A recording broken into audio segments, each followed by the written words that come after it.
आज एक बार फिर मैं अस्पताल के बिस्तर पर हूँ। किसे खबर करूँ? मेजर ऑपरेशन है, लेकिन कोई ऐसा नहीं दिखता जिसे अपने पास बुला सकूँ, जो सांत्वना के दो शब्द कहे, मासूम के भोले मुखड़े को ममता से दुलारे ताकि उसकी उदासी कुछ कम हो जाए।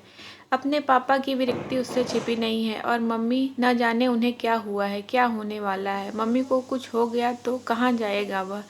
पहले वह वाली मम्मी माँ बाप की तरह उसके नाना नानी तो उसे रखेंगे नहीं, वे तो मम्मी के सारे संबंध तोड़ चुके हैं। नन्हे से भोले मन में कितनी दुश्चिंताएं सिर पटक रही हैं, और सिर्फ उसकी परसिस्ती हथेलियों को अपनी मुट्ठी में दबाकर उसे झूठी सांत्वना देने की कोशिश ही कर पा रही हूँ।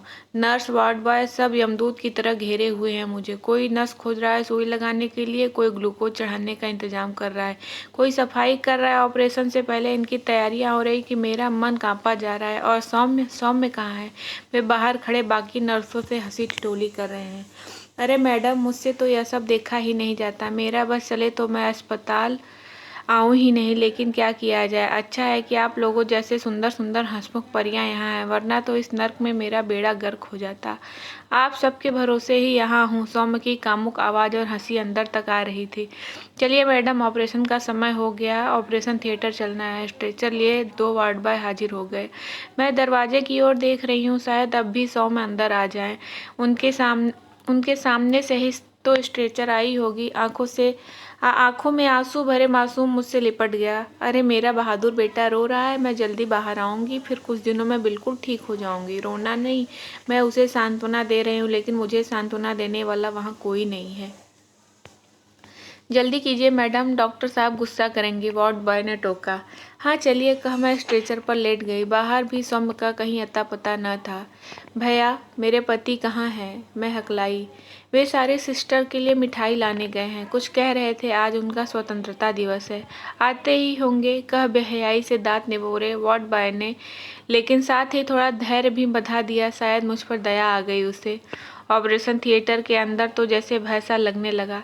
अबूझ अनाम सा भय। निराधार होता मेरा अपना वजूद। मुंह पर मास्क, सिर पर टोपी और एप्रन पहने डॉक्टर, नर्स, वार्ड बॉय सभी। किसी की अलग से कोई पहचान नहीं, केवल आंखों और दस्ताने पहने हाथ। ये आंखें मुझे घूर रही हैं, जैसे कुछ तोल रही हैं क्या? मेरी मूर्खता, मेरी निरीहता, मेरा अपमान, मेरा मजाक या मेरी बीमारी? और ये दस्ताने पहने हाथ मुझे मेरे वजूद से ही छुटकारा दिला देंगे, या सिर्फ मेरी बीमारी को ही निकाल फेंकेंगे? क्या सोच रही हूँ मैं? मम्मी पापा, शालीन कुलीन सबके चेहरे आंखों के सामने घूम रहे हैं। फिर सौम्य एक नर्स के कंधे पर हाथ टिकाए दूसरी को समोसा खिलाता, उसकी आवाज़ कानों को चीर रही है। अरे, जब यूटरस ही नहीं रहा तो औरत औरत नहीं रही। और मैं तो आज़ाद पंछी हूँ। मेरा कोई क्या बिगाड़ सकता है? कभी इस डाल पर तो कभी उस डाल पर। बंद कर रहना तो मैंने सीखा ही नहीं। आज से मैं स्वतंत्र हूँ, पहले की तरह। अरे यह मैं क्या सोच रही हूँ? बोया पेड़ बबूल का, आम कहाँ से होए? पापा ने मम्मी ने मुझे अच्छे संस्कार दिए, अच्छी परवरिश दी, अच्छे स्कूलों में पढ़ाया ताकि आपकी बेटी संस्कारी बने, समझदार बने। लेकिन मैं न समझदार बनी और न ही संस्कारी। पापा मुझे माफ़ कर दो, मम्मी मुझे माफ़ कर दो। अरे यह क्या हो रहा है मुझे? कहीं दूर से आवाज़ आ रही है। अरे डॉक्टर, ये तो बेहोश हो रही है, बीपी बहुत डाउन हो गया है, अभी तो एनेस्थीसिया दिया भी नहीं गया है, ये तो खुद ब खुद बेहोश होती जा रही है। डॉक्टर डॉक्टर जल्दी आइए। मेरा वजूद अंधेरे में डूब गया।